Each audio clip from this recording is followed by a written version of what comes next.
Let's bring in our guest to discuss. We have National Trial Attorney Michael Jaafar, who's been listening to all of these details. This is a RICO case. Michael Jaafar, sex trafficking, prostitution is what Sean Diddy Combs is accused of. How do you think it's going with Cassie on the stand? I think, you know what, this is kind of like a Rorschach test. With her on the stand, I'm conflicted. When she began her testimony, I thought to myself, this is not going good for Sean Combs. And then, with the text messages, it's kind of like standing on a swaying ship left and right. If you pause it at any given moment, you ask me, what's the direction? I'll tell you what the direction is at that time, but it shifts. At the end of the day, what I see is what I would expect, what I would imagine what the relationship would be with the dynamic of a complete superstar, a person who's an aspiring superstar, and he was essentially had all the leverage. So I think it's trending against Sean Combs, but all they have to do is, they don't have the burden. The burden is on the federal government. So at this point, the text messages are sometimes they're bad for Sean Combs, sometimes they're good for Sean Combs. When we went to law school, we thought we were going to sit there and learn about laws, right? And we were going to open up a book and read elements. That wasn't the case. What we learned about was meaning of words, what words mean and how words are twisted. The operative word in this case is coercion. Was she coerced or was she not? It doesn't matter that they were dating. It doesn't matter that they were together for 10 years. All that matters is whether or not he coerced her. You could begin a consensual situation and then it could turn into coercion.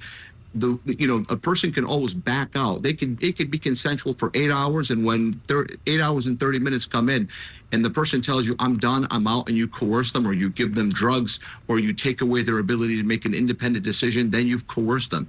So this trial that's why it's so raunchy, and that's why the government is diving into these very grotesque details, is because this is what the case is. It's not about the elements, right? They're not written in stone.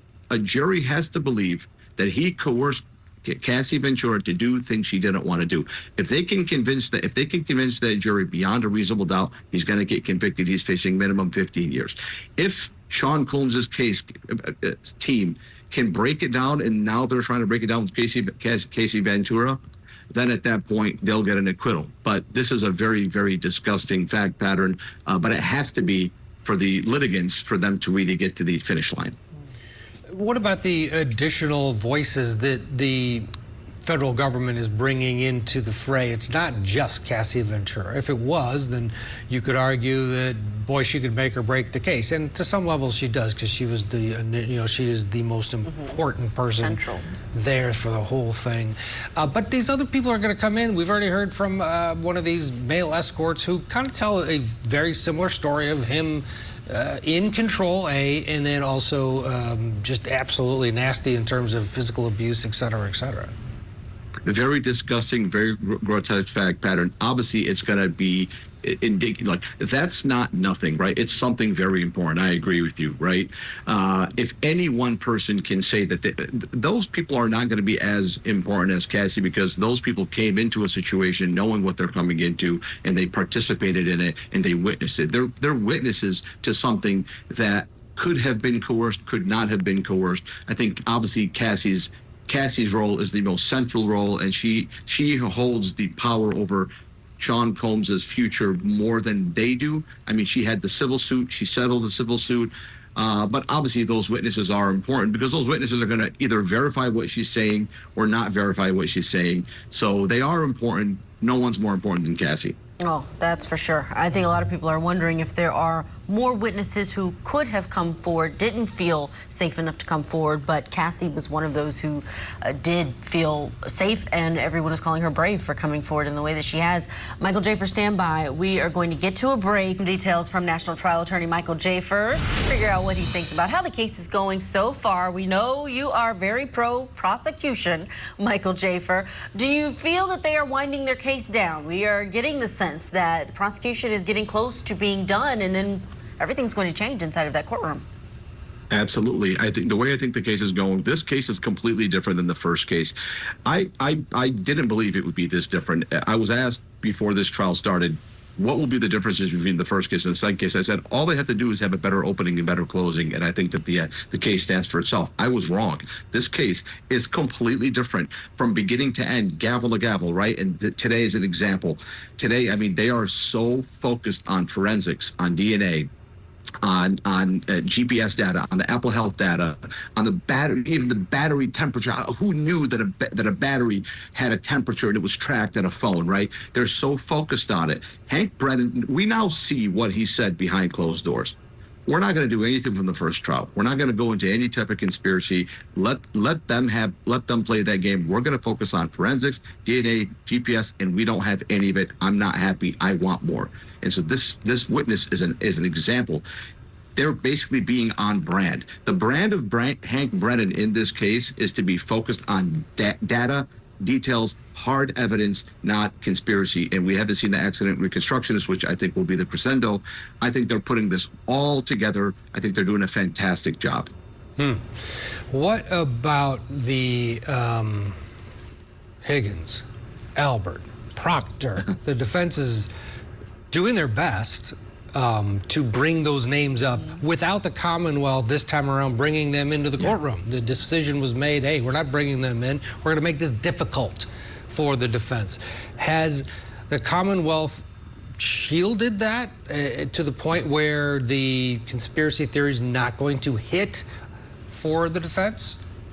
Yeah, absolutely. I mean, they're frustrating the defense, right? They did not give, they studied the first trial ad nauseum, and they said, what were the impactful moments? What were the things that allowed them to have their courtroom smoking gun moments? It was Higgins, it was Albert, it was definitely Michael Proctor. It was all the above. And so they just didn't bring these people. And I would have never thought, if you would have asked me, hey, bet your house on whether or not at least one of those three people will be presented by the prosecution. So I'll bet my house. That's an easy bet. I would have lost my house. So, you know, they absolutely, your question is correct. Those people, by not bringing them, what they're doing is they are frustrating the defense. I think it's a stellar move. And hey, Hank Brennan's showing why he was appointed special counsel. He's doing a completely different job than the last time. So I think those three names that you mentioned, it's good for the prosecution that they're not witnesses. They've certainly got to stay grounded in terms of the Commonwealth and not calling them, because the name keeps coming up. The defense is not letting up and figuring out a way to get those names said through almost every witness. And we will get more from this witness after a quick break. Sidebar there. Michael Jaafar still with us. The defense here reminding the jury that there is this missing piece of the tail light. The insinuation is that when Karen backs into John O'Keefe's car, that's the little piece that started the breakage of the taillight. Proctor couldn't help himself. He saw, ooh, the taillight that's almost broken. I'll take the rest of it and spread it around 34 Fairview. Guys, look what I found. Now, first remind us of what you think of Karen Read, and then tell me if that clouds your overall assessment of this case, because at the end of the day, it was a hung jury for a reason called reasonable doubt the first time around. Isn't it still there?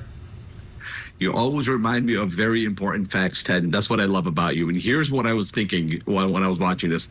Imagine if the state of California had the O.J. Simpson trial to do all over again. What would they do differently? And that's essentially what we're seeing here with the Karen Read retrial, right? To answer your question, yeah, I mean, obviously, the defense, they're on brand. It seems to me like they came to this trial saying, this is our playbook. We're going to stick to it. Michael Proctor, Brian Higgins, all these things, they all conspired. We're going to, we have to have the defense, the jury believe that the Alper home is like the Bermuda Triangle of Massachusetts, where things just disappear. People fabricate evidence, people plant evidence, people die and nobody knows, or people who do know don't talk about it.